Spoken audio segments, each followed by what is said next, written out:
ఒక గడసరి వ్యక్తి ఒక మాట అన్నాడు, భార్య చనిపోతే నా పుణ్యం కూడా ఎత్తుకుపోయావే అన్నాడు. ఆమె లేదు, ఉత్తరీయం మెడభుజానికి తగలకూడదు, తన కడుపున పుట్టిన కూతురికి తాను కన్యాదానం చేయకూడదు, యజ్ఞం పీటల మీద కూర్చోకూడదు. ఆయన పుణ్యానికంతటికీ ఆమెయే కారణం. ఆమె లేనినాడు ఆయన ఏం పుణ్యం చేస్తాడు?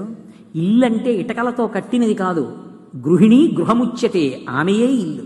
ఇంటికి వెళ్ళేటప్పటికీ కళ్ళల్లో ఒత్తులు వేసుకుని ఎదురు చూసి అంత బడలిపోయి వచ్చారని ఒంట్లో బాగుండకపోయినా నాకు ఒంట్లో బాగులేదని మీరు మనసు ఖేద పెట్టుకున్నారు, మీ కార్యాన్ని సరిగ్గా చేయగలరా అని నేను బెంగ పెట్టుకుంటున్నానని కళ్ళమ్మట నీళ్లు పెట్టుకునేటటువంటి ఉత్తమురాలైన ఇల్లాలు ఎన్ని కోట్ల జన్మల ఫలితం. ఎలా వస్తుంది రమ్మంటే?